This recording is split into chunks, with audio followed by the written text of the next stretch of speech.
Bismillahirrahmanirrahim. Assalamualaikum warahmatullahi wabarakatuh. Alhamdulillahi ala ihsani wa syukru lahu ala taufiqihi wa amtinani. Wa asyhadu an la ilaha illallah wahdahu la syarika lahu ta'ziman li sya'ni. Wa asyhadu anna Muhammadan abduhu wa rasuluhu adda ila ridwani. Allahumma salli alaihi wa ala alihi wa ashabihi wa ikhwani. Hadirin hadirat yang dirahmati oleh Allah Subhanahu wa taala, pada kesempatan kali ini kita akan bahas salah satu penyakit yang berbahaya yang dia merupakan temannya riya. Penyakit tersebut adalah al-ujub, ya, al-ujub. Sungguhnya di antara penyakit yang merusak keikhlasan seorang adalah dua, riya dan ujub, ya, riya dan ujub. Riya sudah sering kita bahas, dan pada kesempatan ini kita akan bahas tentang ujub. Riya adalah seorang beramal soleh supaya dilihat oleh orang lain, dia perlihatkan amalnya agar dilihat oleh orang lain, sehingga dengan dilihat oleh orang lain dia akan dipuji, dia akan disanjung, dia akan dikagumi dengan memperlihatkan amal solehnya kepada orang lain. Dan semirip dengan riya adalah sum'ah. Sum'ah adalah memperdengarkan amal solehnya. Dia cerita, saya pernah begini, saya pernah begini, saya pernah amal soleh. Dia ceritakan, saya pernah berbakti sama orang tua saya pernah haji, saya pernah umrah, saya pernah bersedekah, saya pernah banyak hal yang dilakukan, saya pernah berdakwah di pedalaman misalnya. Ini dia ceritakan amal soleh dia. Tujuan tidak lain supaya orang yang mendengar memujinya, kagum kepadanya, hormat kepada dia. Sehingga riya tersebut atau sum'ah tersebut tujuannya adalah untuk mencari sana'un nas, yaitu pujian manusia. Ini bahaya yang disebut dengan seorang beramal soleh talaban li sana'in nas, beramal soleh untuk mencari pujian manusia. Itu adalah riya atau sum'ah. Nah, kita akan bahas penyakit yang lain yang juga tidak kalah berbahaya, adalah penyakit al-ujub, ya.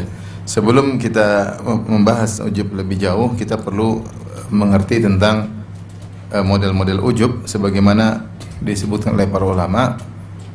Ujub bagaimana yang mau kita bahas, itu model-model ujub secara bahasa, ya. Secara bahasa ada tiga. Yang pertama adalah ujub dalam artian kagum, ya. Ujub itu kagum terhadap perkara-perkara yang memang menakjubkan. Memang menakjubkan. Hal ini tidak mengapa, ya. Ini tentu tidak mengapa, ya. Seperti seorang misalnya dia kagum kepada indahnya sesuatu, ya, dia kagum terhadap kecerdasan seorang. Saya takjub dengan cerdasnya si fulan misalnya. Atau dia kagum dengan kecantikan seorang, misalnya saya kagum dengan cantiknya si fulana, atau saya kagum dengan tampannya si fulan misalnya, atau saya kagum dengan keahlian si fulan, ya. Saya kagum dengan kesolehan si fulan. Ini tidak ada masalah, ini kaitannya dengan orang lain, ya, tidak mengapa, yaitu kagum terhadap orang lain, ya. Karena tidak terkait dengan diri sendiri. Contoh hal ini seperti Allah kagum, seperti dalam hadis ajaballah al-laila min sani'ikuma bidhaifikuma al-barihah, ya. Ajaballah min sani'ikuma bidhaifikuma al-barihah. Qala Nabi sallallahu alaihi wasallam tentang kisah seorang lelaki yang ketika Nabi sallallahu alaihi wasallam mengatakan ada seorang datang ingin dijamu oleh Nabi sallallahu alaihi wasallam. Maka Nabi sallallahu alaihi wasallam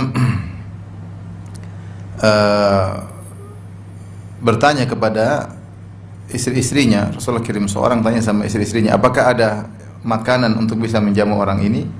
Maka ditanyalah istri Nabi satu demi satu. Semua menjawab dengan jawaban yang sama, walladzi ba'atsaka bil haqq ma indana illa ma. Sampaikan kepada suami kami, demi Allah yang telah mengutusmu dengan kebenaran, sungguhnya tidak ada di rumah kecuali hanya air putih. Bagaimana kami bisa menjamu tamu? Akhirnya Rasulullah SAW mengatakan, man yudhifu dhaifa Rasulillah, siapa di antara kalian yang bisa menjamu tamuku? Maka ada seorang laki mengatakan, saya Rasulullah. Maka dia pun menjamu tamu Nabi tersebut, dia bawa pulang ke rumahnya. Sampai di rumah dia tanya sama istrinya, apakah ada makanan?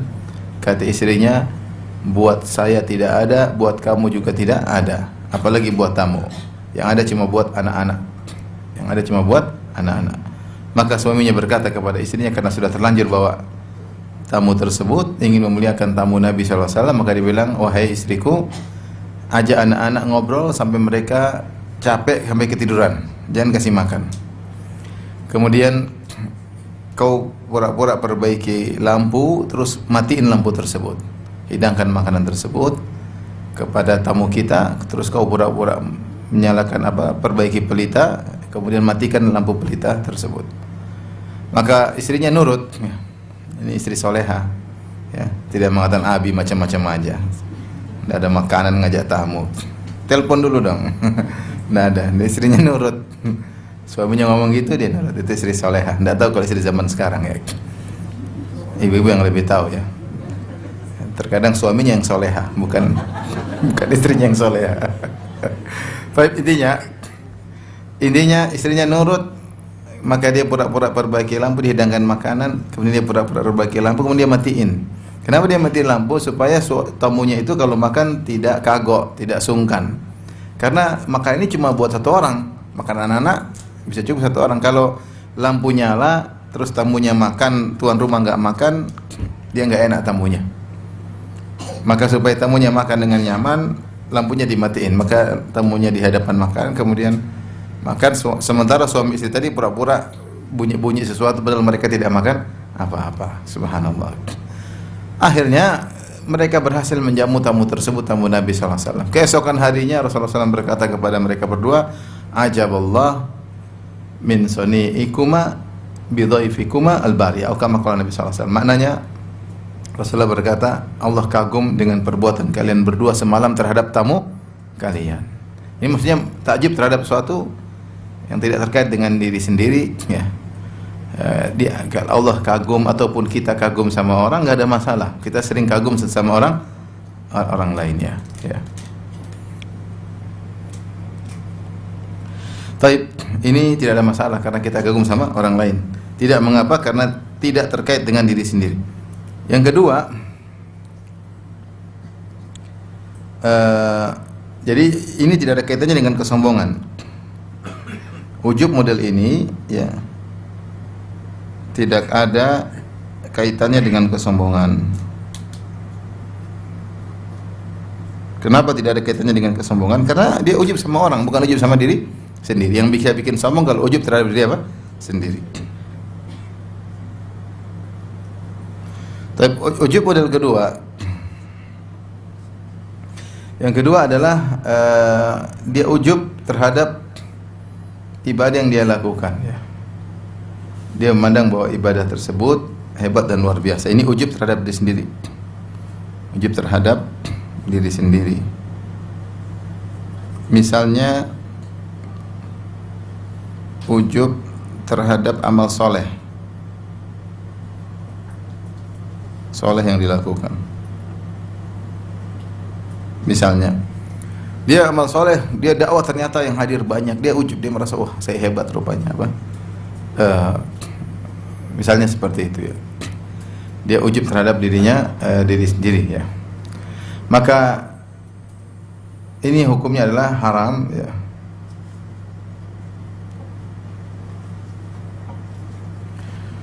Ini hukumnya haram.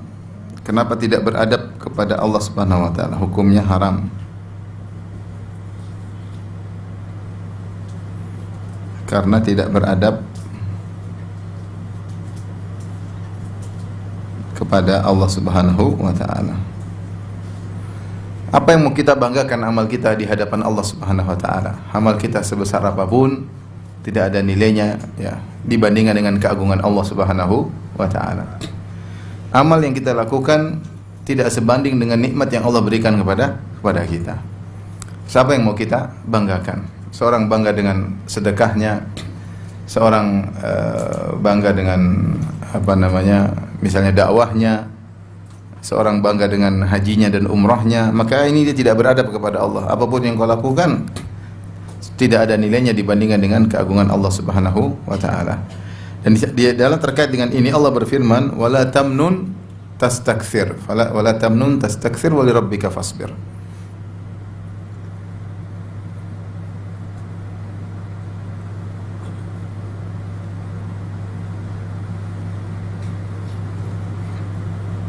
Di antara tafsiran ayat ini yaitu janganlah engkau bersedekah engkau merasa sedekahmu banyak, ya. Rasulullah SAW disampaikan oleh Allah, janganlah engkau bersedekah kemudian engkau merasa sedekahmu itu apa? Banyak. Jangan bersedekah, di antara tafsiran ayat ini, dengan merasa sedekahmu banyak.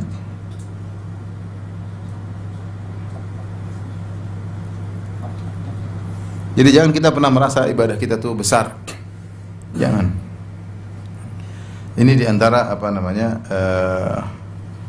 ujub, ya. Apakah ujub ini artinya sombong?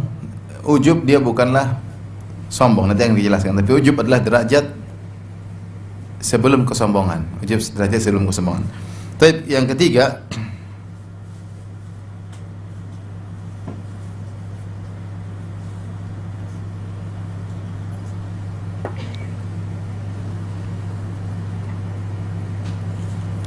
ujub sering diartikan oleh para ulama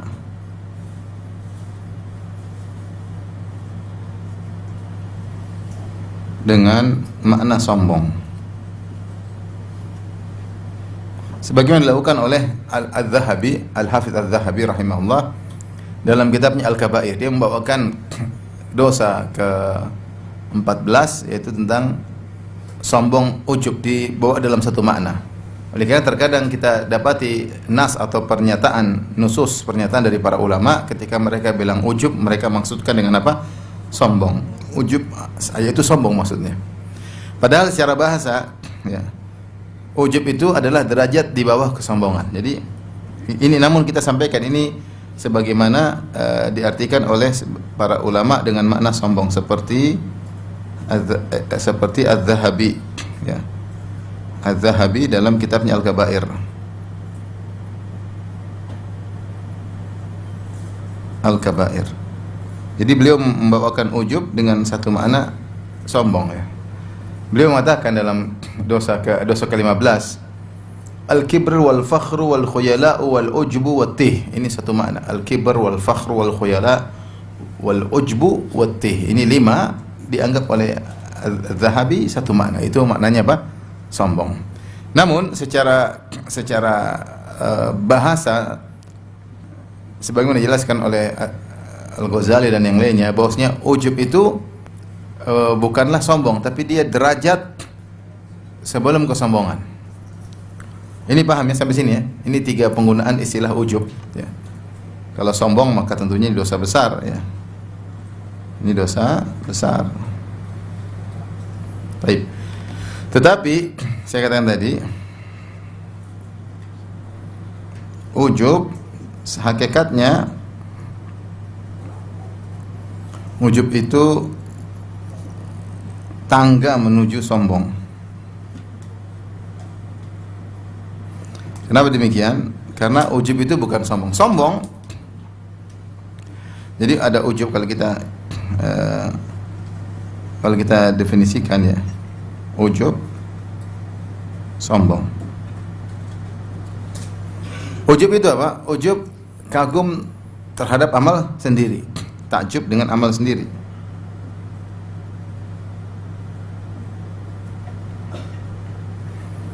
Adapun sombong apa? Merendahkan orang lain, ya. Kata Nabi sallallahu alaihi wasallam, al-kibr, sombong itu al-kibr maksudnya. Al-kibr, sombong, kata Nabi sallallahu alaihi wasallam, batarul haq wa ghamtun nas. Sombong itu menolak kebenaran, wa ghamtun nas, merendahkan orang lain. Merendahkan orang lain. Merendahkan orang lain. dengan mengangkat dirinya, yaitu menandakan orang lain dengan menganggap diri lebih tinggi. Menganggap diri lebih tinggi. Karena kalau sekedar merendahkan orang lain, belum tentu orang itu sombong. Contoh, dia merendahkan orang lain, dia juga merendahkan dirinya sendiri. Orang itu, saya juga sama seperti dia. Itu tidak sombong. Dia merendahkan orang, dia juga merendahkan apa? Dirinya. Atau dia merendahkan orang, tapi dia merasa dia lebih rendah lagi daripada orang tersebut. Ini tidak sombong. Tapi namanya sombong itu ketika seorang merasa lebih tinggi dari orang lain. Merendahkan orang lain dengan menganggap dirinya lebih tinggi, itu baru sombong, ya. Ujub bukan sombong. Ujub itu kagum dengan amal sendiri. Ketika dia kagum dengan amalnya tapi tidak merendahkan orang lain, maka dia tidak sombong. Ada orang kagum dengan Masya Allah dia, tapi dia tidak merendahkan orang lain, maka orang ini baru tertimpa penyakit apa? Ujub. Tapi dia belum sombong. Ini dosa, itu juga dosa, tapi sombong lebih parah daripada ujub, ya. Takjub dengan diri sendiri. Jika tidak disertai dengan merendahkan orang lain, maka tidak ujub, tidak sombong.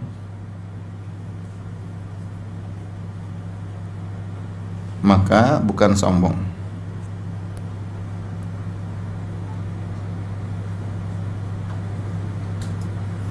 Maka bukan sombong. Tetapi ujub itu tangga menuju sombong, ya. Kenapa? Tidak mungkin orang sombong kecuali pasti sudah ujub terlebih dahulu. Jadi orang yang sombong pasti ujub, orang yang ujub belum tentu apa? Sombong. Paham? Kita kesimpulannya, orang yang ujub pasti sombong, orang yang sombong pasti ujub. Pasti ujub dulu. Kalau ujub belum tentu apa? Sombong. Orang ujub belum tentu sombong.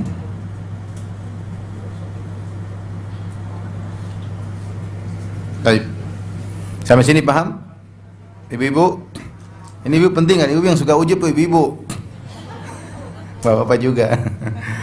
Sombong dengan tas, sombong dengan padahal tasnya KW, ya. Baik. Jadi ini mungkin perbedaan antara ujub dengan sombong kita ngerti. Jadi ujub adalah tangga menuju apa? Sombong. Baik, sekarang kita akan bahas tentang bahaya ujub. Bahaya ujub. Win sudah dia, Win. Coba dia. Sebentar.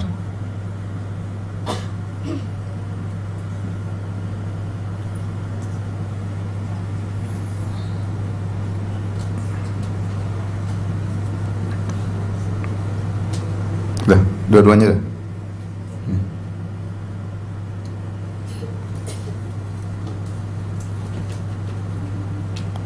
Nah, baik. Kita lanjut bahaya ujub.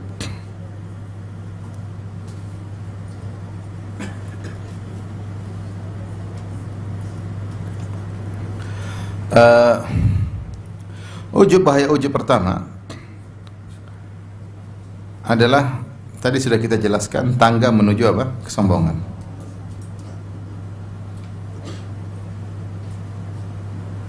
Dia tahu bahwasanya kesombongan itu menyebabkan orang tidak masuk surga. Kata Nabi sallallahu alaihi wasallam, ya la yadkhulul jannah man kana fi qalbihi mithqalu dzarratin min kibr. Tidak masuk surga seorang dalam hatinya ada kesombongan meskipun seringan zarrah. Ada sombong dikit aja, maka tidak masuk surga. Zarrah itu adalah ungkapan dalam bahasa Arab yang menunjukkan sesuatu yang sangat kecil atau sesuatu yang sangat ringan. Ibnul Jauzi menyebut ada 5 pendapat dalam kitabnya syarh muskil dalam syarah hadis tentang sahihain, ya. Al-Qurtubi juga menyebutkan beberapa pendapat tentang makna zarrah dalam tafsirnya. Intinya ada yang mengatakan zarrah itu adalah semut kecil. Semut kecil itu kalau ditaruh di timbangan mungkin tidak terdeteksi berapa beratnya saking kecilnya. Ada yang mengatakan zarrah itu hanya kepala semut. Kepala semut ini bukan badannya, kepalanya doang. Ringan. Ada yang mengatakan zarrah adalah kalau kita pukulkan tangan ke tanah, kemudian kita ambil satu butir pasir, itulah zarrah. Ada yang mengatakan zarrah adalah kalau kita lihat celah, ada celah di dinding, kemudian kemasukan cahaya, kita lihat partikel-partikel kecil. Kalau kita buka jendela, partikel kecil, debu kecil, kita ambil, itu namanya apa? Zarrah. Itu kalau kita taruh di timbangan, mungkin beratnya nggak ada ya. Mungkin beratnya nggak ada. Nah, siapa yang punya kesombongan sekecil itu saja tidak bakalan masuk surga. Mengerikan. Siapa yang punya kesombongan sekecil itu saja tidak bakalan masuk surga. Karena kesombongan adalah hal yang sangat dibenci oleh Allah Subhanahu wa taala. Yang berhak sombong hanyalah Allah. Yang berhak sombong hanyalah Allah Subhanahu wa taala. Karena Allah lah yang memiliki segala sesuatu, ya. Allah yang memiliki segala sesuatu. Adapun kita memiliki apa-apa, kita hanya dititipi nikmat oleh Allah Subhanahu wa taala. Dalam hadis kata Nabi sallallahu alaihi wasallam, Allah berfirman, "Al-kibriya'u ridai wal 'azamatu izari, faman naza'ani fi wahidin minhuma qadhaftuhu fin nar." Sungguhnya kesombongan adalah selendangku, keagungan adalah sarungku. Siapa yang coba-coba mengusikku dalam salah satu di antara keduanya, aku campakkan ke neraka jahanam. Maka manusia tidak berhak untuk sombong. Dan sombong tadi, apa makna sombong? Gomtun nas, merendahkan orang lain. Apa itu? Cuma begitu aja, apa gitu, merendahkan orang lain, dunianya atau agamanya kita rendahkan. Cuma segitu, alah, begini, alah, itu contoh orang apa? Sombong. Nah, orang tidak mungkin sombong kecuali ujub terlebih dahulu. Maka ujub adalah tangga menuju sombong. Sudah kita sebutkan tadi, setiap orang sombong pasti ujub. Namun tidak semua orang ujub apa sombong. Jadi ujub bahaya pertama adalah tangga menuju kesombongan, dan sombong adalah dosa sangat besar. Dosa sangat besar. Sangat besar. Baik. Yang kedua, ujub tadi sudah kita singgung juga, adalah bentuk apa? Tidak sopan terhadap apa? Allah. Sopan terhadap Allah. Tadi karena menganggap amal soleh dia hebat, paham? Dia menganggap apa yang mau dia banggakan di hadapan Allah Subhanahu wa taala, ya. Karena menganggap amal solehnya hebat.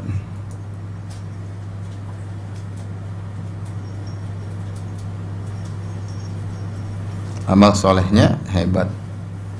Padahal amal solehnya tadi tidak ada apa-apa dibandingkan dengan keagungan Allah Subhanahu wa taala. Makanya kita lihat bagaimana para salaf dahulu, mereka tidak pernah merasa hebat dengan amal soleh yang mereka lakukan. Karena mereka tahu bahwasanya yang mereka sembah adalah Zat yang maha agung, yang tidak pantas seorang menganggap amal solehnya hebat. Lihatlah Nabi SAW, kalau habis salat, apa yang beliau zikir terlebih dahulu? Astaghfirullah, astaghfirullah, astaghfirullah. Itu salat Nabi yang khusyuknya luar biasa, yang ibadahnya luar biasa, istighfar. Ya Rasulullah SAW ketika salat sampai kaki beliau bengkak-bengkak, pecah-pecah, ditanya oleh Aisyah radhiyallahu anha, kata Nabi SAW, afala akunu abdan syakur. Kenapa aku tidak menjadi hamba yang pandai bersyukur? Dia tidak pernah merasa besar dengan apa yang dia lakukan. Dia tidak pernah merasa besar dengan apa yang dia lakukan. Ya. Lihatlah Allah Subhanahu wa taala memerintahkan Nabi sallallahu alaihi wasallam di penghujung hayatnya dalam surat Idza jaa nasrullahi wal fath, surat An-Nasr. Jika telah datang pertolongan Allah dan kemenangan dari Allah, wa ra'aitan nasa yadkhuluna fi dinillahi afwaja, engkau melihat orang masuk Islam dengan berbondong-bondong, kata Allah, fasabbih bihamdi rabbika wastaghfirhu, bertasbihlah dan beristighfar. Rasulullah disuruh apa? Istighfar. Sehingga setelah turun surat ini, setiap Rasulullah rukuk dan sujud, beliau berdoa, subhanakallahumma rabbana wa bihamdika allahumma ighfirli. Beliau istighfar. Beliau istighfar setiap rukuk dan sujud. Setiap rukuk dan sujud. Difahami oleh Ibn Abbas bahwasanya surat ini, surat An-Nasr ini adalah pertanda Rasulullah SAW akan meninggal dunia. Kenapa? Karena Allah menyuruh Rasulullah SAW untuk beristighfar, dan biasa ibadah Nabi ditutup dengan apa? Istighfar. Salat Nabi ditutup istighfar, haji Nabi ditutup dengan apa? Istighfar. Di antaranya dakwah Nabi ditutup juga dengan apa? Istighfar. Karena sudah berhasil, apalagi sudah berhasil, 23 tahun berdakwah, orang-orang sudah masuk Islam. Allah suruh istighfar, berarti Rasulullah akan meninggal dunia. Dan di sini bagaimana tawadhu'nya Nabi Rasulullah SAW istighfar setelah 23 tahun berdakwah dan berhasil mencetak generasi yang luar biasa seperti Abu Bakar, Umar, Utsman, Ali dan para sahabat yang luar biasa. Yang kalau kita baca kisah-kisah para sahabat tersebut seperti dongeng, luar biasa. Tapi Nabi tidak sombong sama sekali, tetap beristighfar. Ya. Dia tidak merasa apa yang dia lakukan besar di hadapan Allah Subhanahu wa taala. Tidak seperti sebagian kita baru dakwah sebentar sudah sudah hebat, merasa dirinya apa? Dakwanya hebat. Baru tulis buku sedikit merasa bukunya yang dia tulis apa? Hebat. Padahal banyak salahnya juga ya. Iya, seperti itu. Baru punya hafalan sedikit sudah merasa apa? Hebat. Nabi 23 tahun dakwah. Tidak ada dunia yang dia inginkan, sama sekali tidak ada. Itu pun dia tidak merasa hebat. Semua harta yang dia punya dia sedekahkan di jalan Allah. Tidak ada sedikit pun di harta yang dia miliki dia bagi-bagi seluruhnya. Ya, apa yang dia miliki dia bagi sana, bagi sini, bagi sana, bagi sini. Ya, sampai meninggal dalam kondisi punya hutang kepada seorang Yahudi dengan dengan gadai baju perang yang dia miliki untuk menafkahi istri-istrinya. Semua harta yang dia punya sudah diludeskan untuk di jalan Allah Subhanahu wa taala. Dan Allah berfirman, "Wala tamnun tastakthir." Jangan kau merasa banyak dengan sedekah yang kau lakukan. Nabi tidak pernah ujub sedikit pun, tidak pernah merasa besar. Kapan seorang merasa apa yang dilakukan besar, hebat, ini merasa mentang-mentang, ya, maka dia telah terjerumus dalam apa? Ujub. Ini tidak boleh. Lihatlah bagaimana Umar bin Khattab radhiyallahu anhu jauh dari ujub. Umar bin Khattab radhiyallahu anhu yang Rasulullah sudah mengatakan Umar fil jannah, Umar di surga. Ketika Rasulullah SAW naik Gunung Uhud bergetar. Kata Rasulullah SAW, "Uskun ya Uhud, wahai Gunung Uhud, tenanglah engkau. Fa innama 'alaika nabiyyun wa siddiqun wa syahidan."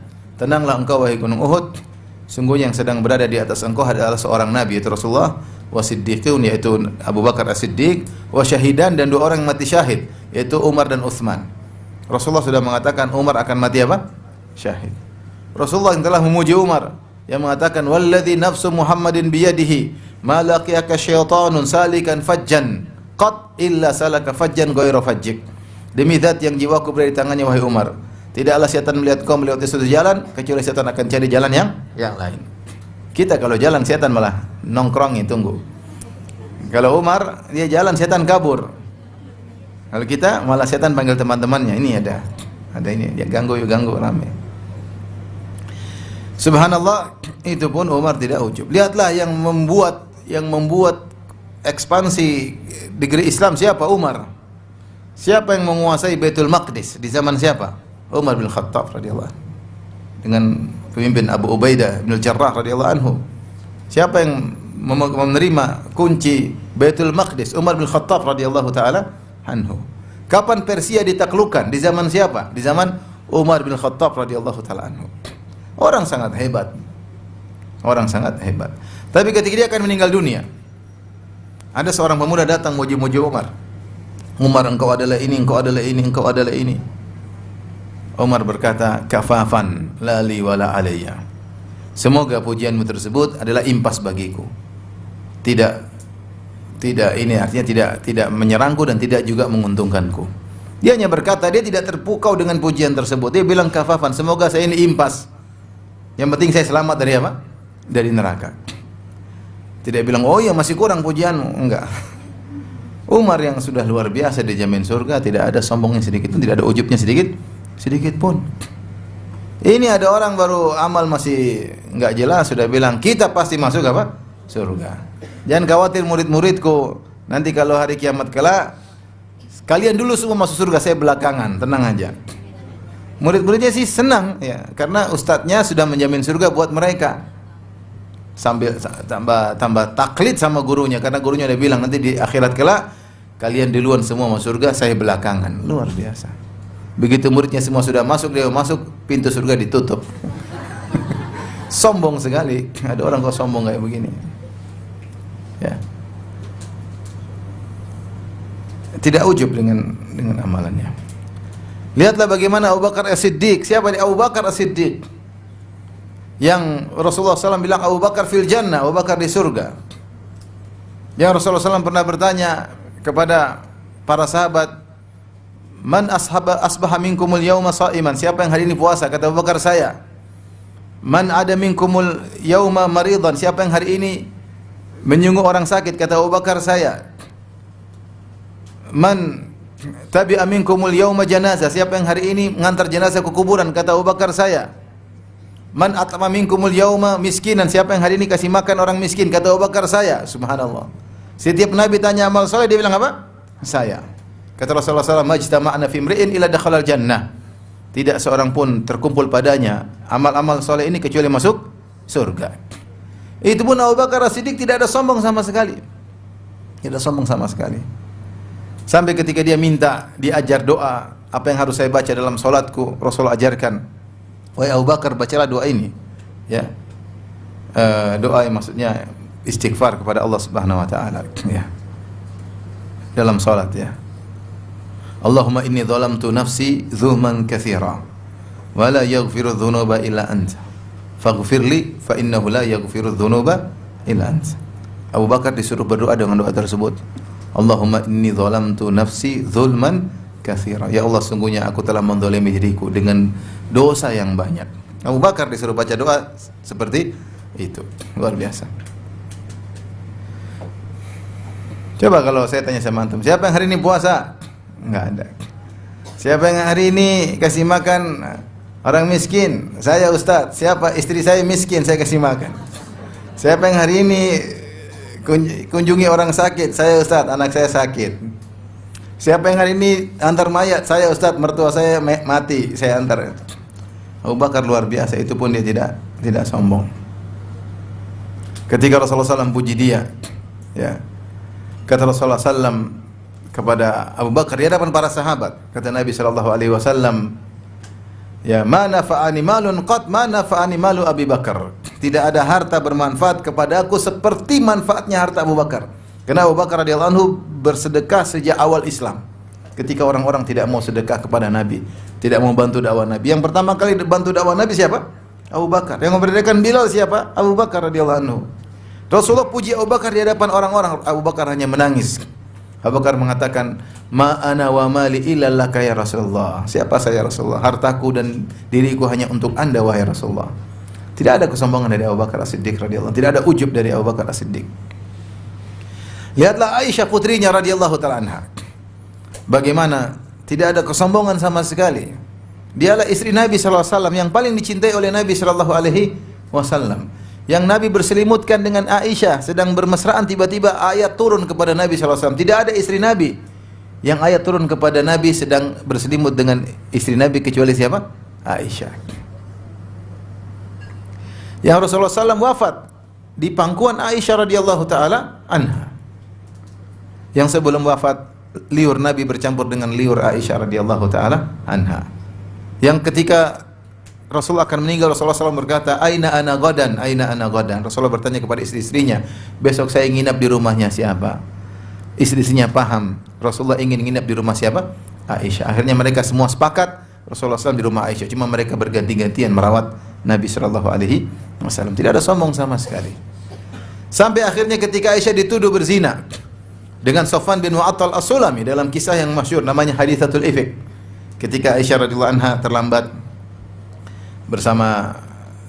dari rombongan karena mencari kalung yang hilang, kemudian rombongan sudah pergi, akhirnya Aisyah terlambat, datanglah seorang sahabat namanya Sofwan bin Mu'attal As-Sulami, kemudian ngantarin Aisyah, menggiring Aisyah sampai kota Madinah, masuk di siang hari di bulan Ramadan, di siang hari di kota Madinah. Kalau mereka berzina ngapain masuk siang-siang, ya. Maka orang-orang pun, munafik pun kemudian menuduh Aisyah berzina. Rasulullah SAW selama sebulan bingung istrinya berzina atau tidak.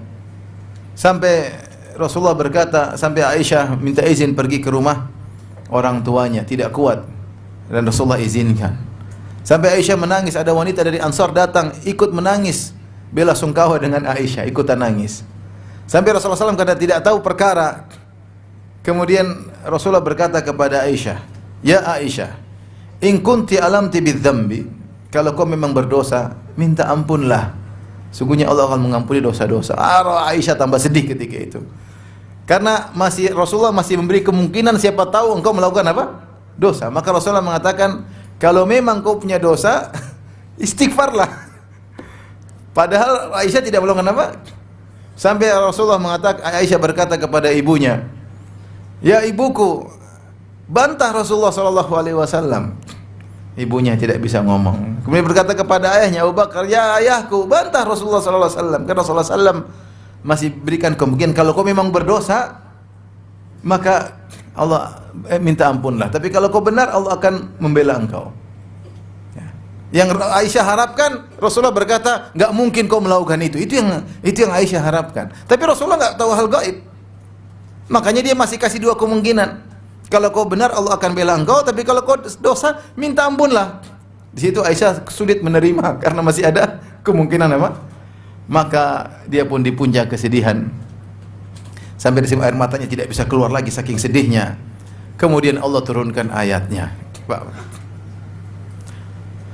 Allah turunkan ayatnya membela Aisyah radhiyallahu taala anha sekitar 15 ayat dalam surat An-Nur. Dalam surat An-Nur. Innal ladzina ja'u bil ifki usbatun minkum la tahsabu syarran lakum wa huwa khairul lakum likulli imri'in minhum maktasaba minal itsm. Jadi surat An-Nur terus sampai Allah mengatakan wal khabithatu lil khabithina wal khabithuna lil khabithat wat thayyibatu lit thayyibina wat thayyibuna lit thayyibat ulaika mubarrauna mimma yaqulun. Kata Allah, wanita buruk pezina buat laki-laki pezina. Laki pezina buat wanita pezina. Wanita baik-baik buat laki-laki yang baik-baik.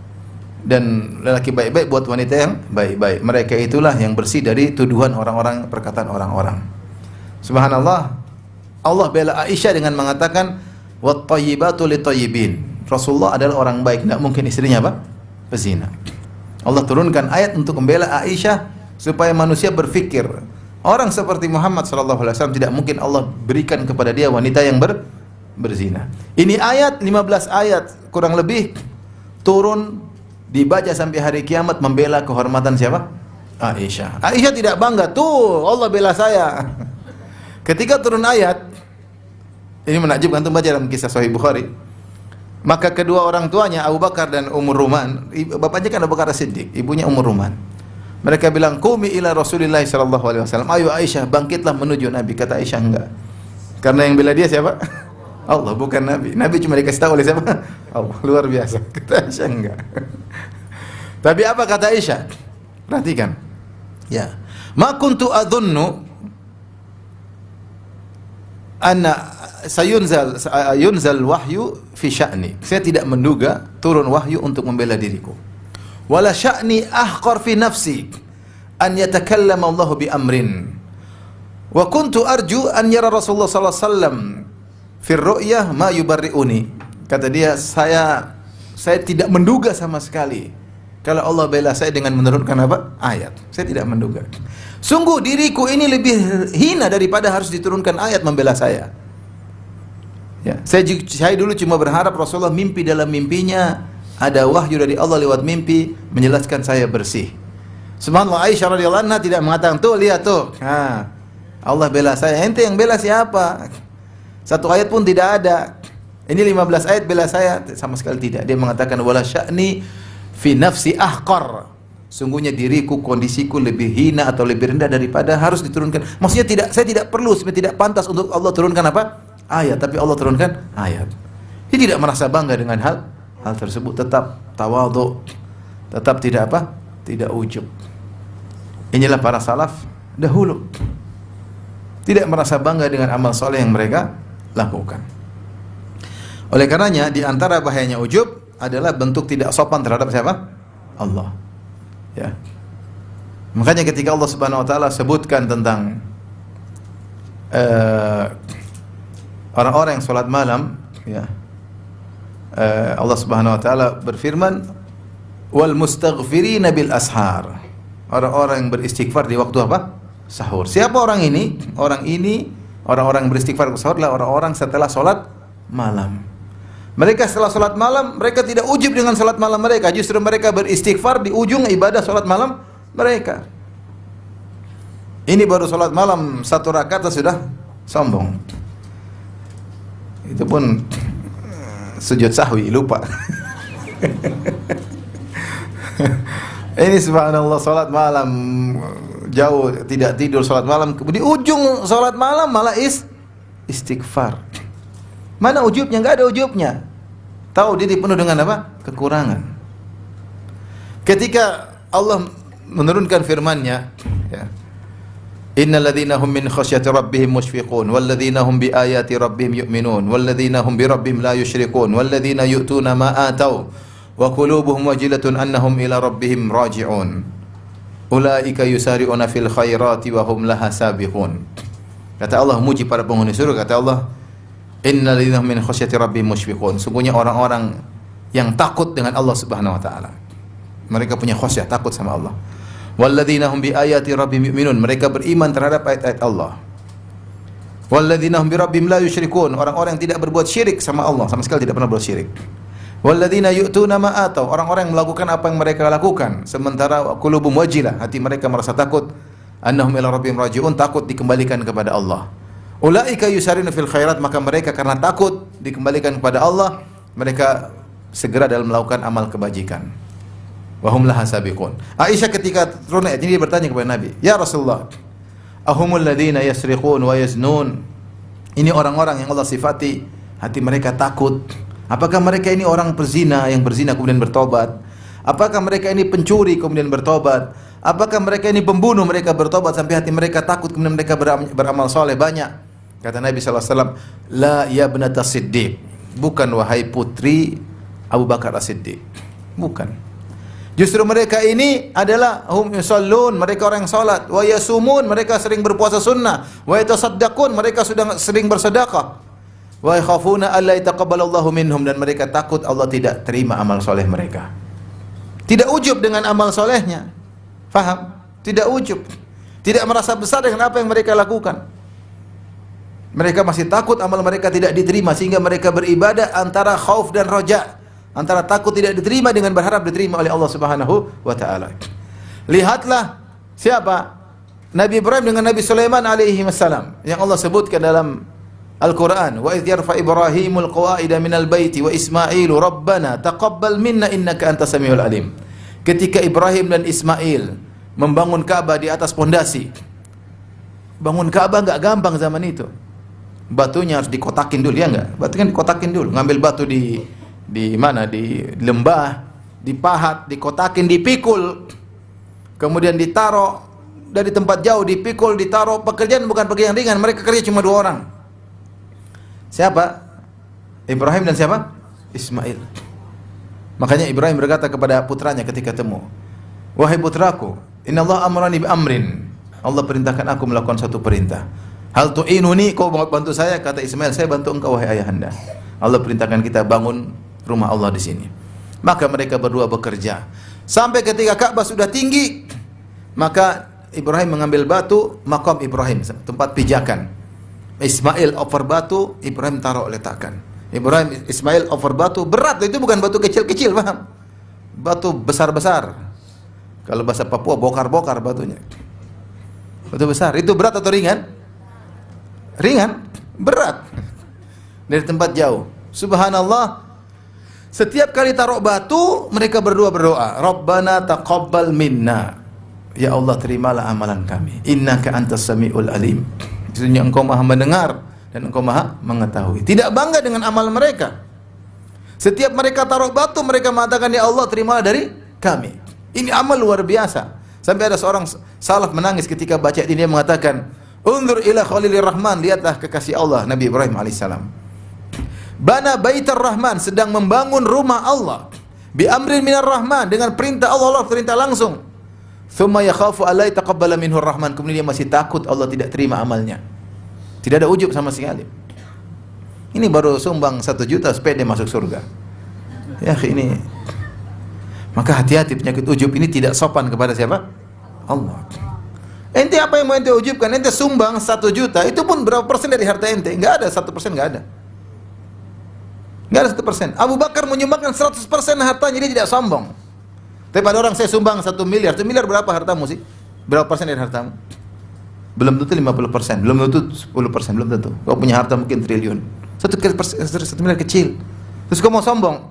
Abu Bakar berinfak seluruh hartanya, tidak sombong sama sekali. Makanya Ibrahim dan Ismail luar biasa beramal soleh seperti itu, masih takut tidak diterima oleh Allah, tidak ada ujub sama sekali, tidak merasa bangga dengan apa yang dia lakukan. Maka kalau kita merasa bangga, kita bilang a'udzubillahi minasyaitonirrajim. Saya ini siapa dah? Amal apa yang saya lakukan? Tidak ada bandingnya dengan keagungan Allah Subhanahu wa taala. Baik. Kita lanjutkan, di antara bahaya ujub yang ketiga, Syekhul Islam menyebutkan bahwasanya ujub adalah termasuk syirik kecil.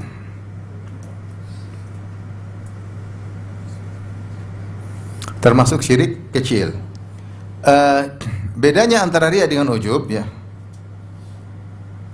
Riya, ujub.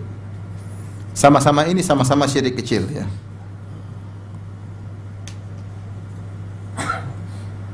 Sama-sama syirik kecil.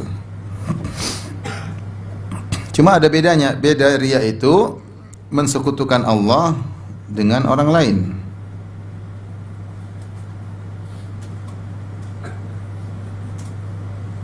Dengan orang lain. Adapun ujub mensekutukan Allah dengan diri sendiri. Maksudnya bagaimana, Ustaz? Maksudnya begini. Orang kalau riya, ketika dia beramal soleh, dia ingin dapat pahala dari Allah dan dia ingin dapat ganjaran dari manusia dengan dipuji. Paham? Dia bersedekah, dia ingin dapat pahala dari Allah dan juga ingin dapat ganjaran dari orang. Maka dia tampakkan supaya dipuji. Sehingga dia ingin mendapatkan dua ganjaran. Ganjaran dari Allah dan ganjaran dari makhluk. Maka ketika itu, dia mensekutukan Allah dengan makhluk. Dari sisi ingin dapat ganjaran dari dua-duanya. Paham? Paham tidak ini? Saya ulangi, riya itu seorang beramal soleh menampakkannya supaya dia bukan cuma dapat pahala dari Allah tapi juga dapat ganjaran dari manusia dengan pujian. Ganjaran tersebut berupa apa? Pujian, penghormatan, pengakuan. Itu ganjaran dari manusia. Maka ketika itu dia mensekutukan Allah dengan manusia. Ini riya. Adapun ujub, dia mensekutukan Allah dengan dirinya. Dia merasa ketika dia berhasil, ketika dia hebat karena dirinya. Karena apa? Dirinya. Harusnya orang yang bertakwa kepada Allah tahu keberhasilan dia murni 100% dari Allah. Dia hanya melakukan sebab, dia tidak punya andil sama sekali dalam meraih keberhasilannya. Kapan dia merasa saya berhasil karena saya jago, berarti dia telah mensekutukan Allah dengan dirinya. Paham? Dia merasa keberhasilan itu akibat kerjasama antara Allah dan kehebatan apa? Dirinya. Itu namanya syirik kecil. Mensekutukan Allah dengan dirinya sendiri. Paham atau tidak? Orang yang tidak ujub, dia tahu keberhasilan dia murni 100% dari Allah. Kita ini kalau kita berhasil, yang bikin kita pintar juga Allah, yang bikin kita banyak pengalaman juga Allah, yang bikin kita kaya juga Allah. Jangan bilang karena saya pintar, saya kaya. Betapa banyak orang pintar tidak kaya-kaya, paham? Dan ada sebagian kita dengar cerita, 4 orang sekolah, ya. Yang 3 lulus, 1 tidak naik kelas. Ternyata kemudian hari yang lulus 3 ini kerja sama yang tidak naik kelas. Terjadi atau tidak? Terjadi. Berarti tidak mesti bahwa pintar pasti kaya. Pintar tidak berbanding lurus dengan apa? Kekayaan. Banyak orang bahlul, bodoh juga orang pintar. Banyak tidak? Banyak. Ya.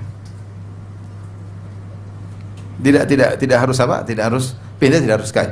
Menunjukkan bahwasanya seorang berhasil itu, ya, murni dari Allah Subhanahu wa taala.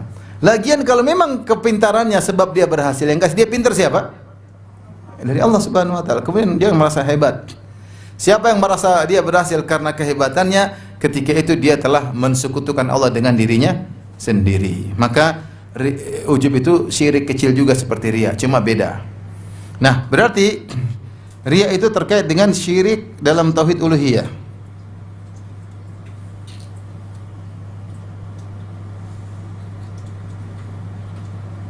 Adapun ujub syirik dalam rububiyah, tauhid rububiyah. Karena uluhiyah terkait dengan tujuan, seorang bertujuan untuk dapat ganjaran dari Allah dan juga dari manusia. Rububiyah terkait dengan keberhasilan. bahwasanya kita tahu yang buat menjalankan segala sesuatu dalam semesta hanyalah Allah Subhanahu wa taala. Yang menentukan berhasil atau tidak hanyalah siapa? Allah. Itu rububiyah. Kemudian kita merasa kita berhasil karena kita juga, andil kita juga karena kita hebat, maka kita melakukan syirik dalam tauhid ar-rububiyah. Dari sini sebagian ulama berpendapat jika seorang ujub amalnya gugur. Karena di antara ciri syirik, jika syirik tercampur pada suatu amalan, amalan tersebut menjadi apa? Gugur. Amalan tersebut menjadi gugur. Sebagaimana seorang ulama mengatakan, "Fal ujuba al-ujuba fahdharhu, innal ujuba mujtarifun a'mala salih sahibihi fi sailihil arimi." Hati-hatilah engkau dengan ujub. Sungguhnya ujub itu menggeret amal saleh pelakunya kepada banjir yang menghancurkannya. Jadi menggeret amal soleh jadi tidak bernilai. Hati-hati, seorang ujub amalnya gugur. Seorang ujub amalnya gugur. Mengerikan. Seorang ujub dengan hafalan Qur'annya, kemudian dia ujub dengan dakwahnya, dia ujub dengan sedekahnya, dia ujub dengan orasinya. Waduh, mengerikan. Dia ujub dengan hajinya, dia ujub dengan banyak hal, maka amal dia akan gugur.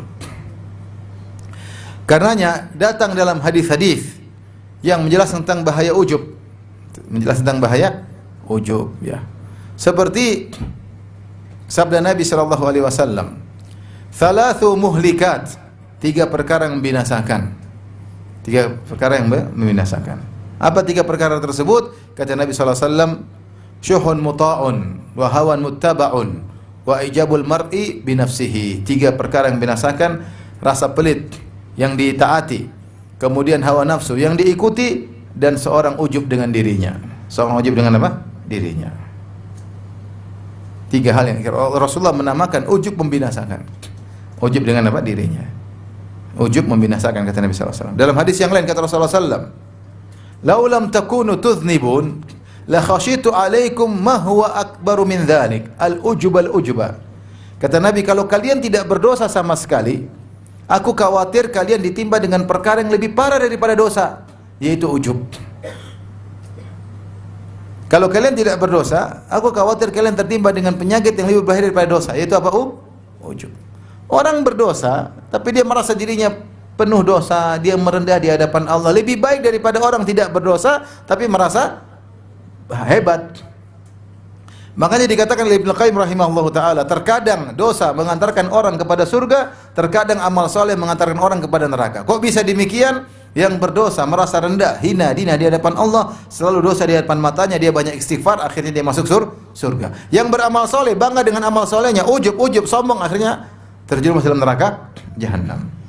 Rasulullah mengatakan, ujub lebih dahsyat daripada dosa. Karena kalau orang tidak berdosa, lama-lama dia kayak tidak pernah berdosa, meremehkan orang lain, akhirnya dia ujub, akhirnya sombong. Ini bahaya. Allah beri pelajaran kepada para sahabat dalam perang Hunain, ketika mereka merasa keberhasilan bertumpu pada sebab saja. Mereka lupa bahwasanya yang menyebabkan keberhasilan hanyalah siapa? Allah. Ya. Ketika mereka keluar perang Hunain, para sahabat ketika itu jumlahnya 12.000 orang.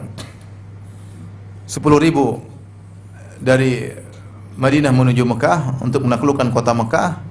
Kemudian ditambah lagi dengan 2.000 yang baru masuk Islam, yang disebut dengan Muslimatul Fath, yaitu yang masuk Islam ketika Fatu Makkah, 2.000 orang. Maka berjalanlah 12.000 orang melawan kabilah Hawazin. Maka di tengah perjalanan ada seorang yang mungkin baru masuk Islam, nyeletuk. Dia mengatakan, "Lan nuglabal yauma min qillah." Kita tidak bakalan kalah dengan sebab jumlah sedikit. Karena jumlah kita sekarang apa? Banyak, enggak mungkin kalah. Fasyaqqa dzalika 'ala Nabi sallallahu alaihi wasallam. Maka itu menjadi terasa berat bagi Nabi, ada perkataan seperti itu. Kenapa? Dia merasa bangga dengan jumlah yang banyak, pasti apa? Menang. Gampangnya gini, para sahabatnya jumlah sedikit selalu menang. Perang Badar jumlah sedikit apa? Menang. Perang Khandaq jumlah sedikit, Allah kalahkan musuh. Apalagi sekarang jumlah banyak. Maka Rasulullah SAW berat mendengar perkataan tersebut, dan ternyata benar. Ketika terjadi peperangan, ternyata semua sahabat pada kabur semuanya. Ya. Dari 12.000 orang kalau tidak salah yang bertahan cuma tinggal 12 atau tinggal berapa di sekitar Nabi sallallahu alaihi wasallam.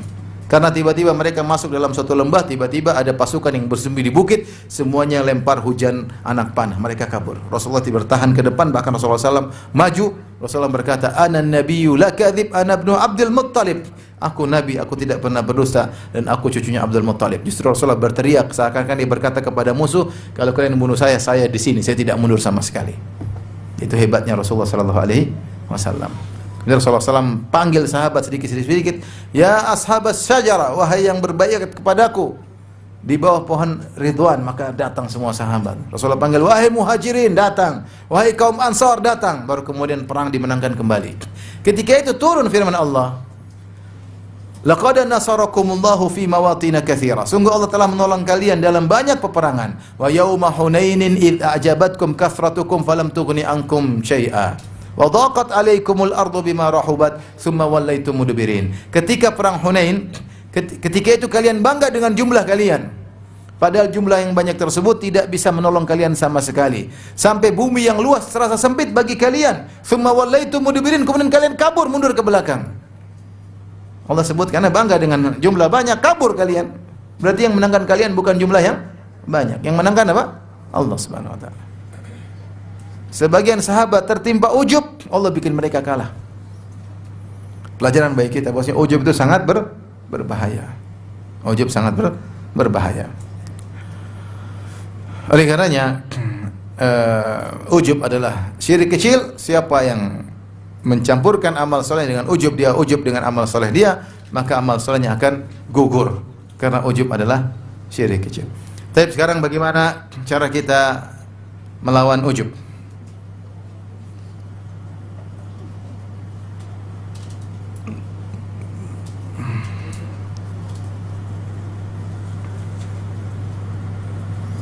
Berjihad melawan ujub.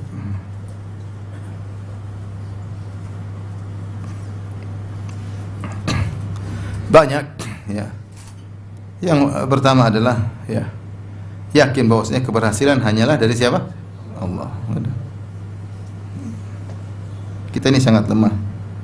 Kita sangat lemah. Yakin keberhasilan 100% dari Allah. Apa yang kita lakukan hanyalah usaha. Usaha tersebut pun Allah yang berikan taufik kepada kita untuk berusaha tersebut. Dan hasilnya pun 100% dari siapa? Allah. Betapa banyak orang punya sebab-sebab yang luar biasa toh tidak berhasil. Sebagian orang sebabnya kurang namun berhasil. Jadi keberhasilan dari Allah, ya. Jangan sombong seperti Qarun. Qarun sombong. Dia mengatakan innama utituhu ala ilmin indi. Sungguhnya aku ini dapat harta banyak karena saya punya ilmu. Sombong. Dia ujub. Apa namanya? Qarun apa? Ujub. Innama utituhu ala ilmin indi. Dalam surat Al-Qasas.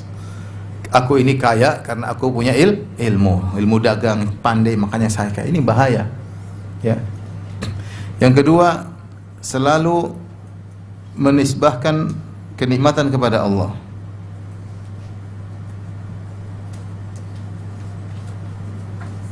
Selalu, jangan lupa.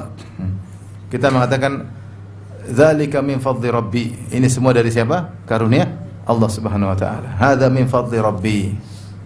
Ini dari karunia Allah. Selalu ini siapa? Dari Allah Subhanahu wa taala. Kita ini siapa? Kita ini siapa? Ini bisa beli ini Masya Allah dari Allah Subhanahu wa taala. Sehingga kita tahu bahwasanya semua ini dari Allah Subhanahu wa taala. Ya. Kemudian kata Ibnu Taimiyah rahimahullah taala merenungkan, ini terkait semua, merenungkan firman Allah, iyyaka na'budu wa iyyaka nasta'in. Na'budu wa iyyaka nasta'in.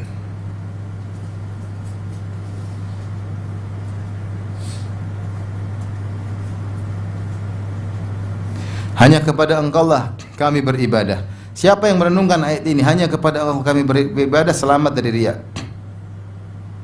Setiap hari kita baca ayat ini, iyyaka na'bud, hanya kepada Engkau lah kami beribadah. Ya Allah, saya tidak butuh pujian orang, saya hanya beribadah kepada Engkau. Siapa yang merenungkan ayat ini, dia selamat dari apa? Riya. Wa iyyaka nasta'in, dan hanya kepada Engkau lah kami mohon pertolongan, ini selamat dari ujub. Karena kita tahu semua pertolongan dari siapa? Allah. Wa iyyaka nasta'in, maka dia akan selamat dari ujub.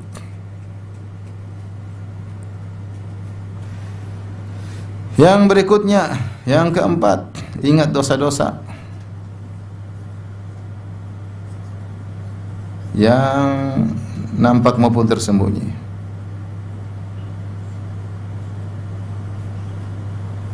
Apa yang mau kita ujubkan? Kata Muhammad bin Wasi', "Lau kana lidzunubi rih, ma jalasa ilai ahad." Seandainya dosa-dosa itu ada aromanya, tidak seorang pun akan duduk denganku. Kalau gibah ada aromanya, kalau melihat yang haram ada aromanya, kalau sombong ada aromanya, kalau riya ada, semua banyak aroma keluar dari tubuh kita. Tidak ada orang yang mau dekat dengan. Sebenarnya kita mau ujubkan, sementara kita penuh dengan apa? Dosa-dosa. Apa yang kita ujubkan? Kita ini juga banyak dosa ya. Ini banyak dosa. Ini kemudian ya tentu berdoa kepada Allah ya. Ini yang paling utama, berdoa kepada Allah. Sebenarnya doa iyyaka na'budu wa iyyaka nasta'in ini sudah cukup buat kita terhindar daripada ujub. Di antaranya doa yang terhindar dari syirik kecil. Allahumma inni a'udzubika an usyrika bika syai'an a'lamuhu wa astaghfiruka lima la a'lamu. Ya Allah, aku berlindung kepada Engkau dari riya yang aku sadari, syirik yang aku sadari, dan syirik yang aku tidak sadari. Di antara syirik tidak disadari adalah ujub. Taib. Demikian saja ikhwan dan akhwat yang dirahmati Allah Subhanahu wa taala, tentang bahaya ujub. Hendaknya kita waspada kita dari penyakit ujub tersebut dan kita koreksi diri kita. Sungguhnya segala keberhasilan dari Allah Subhanahu wa taala. Kalau yang bertanya saya persilahkan. Wallahu taala alam bisawab.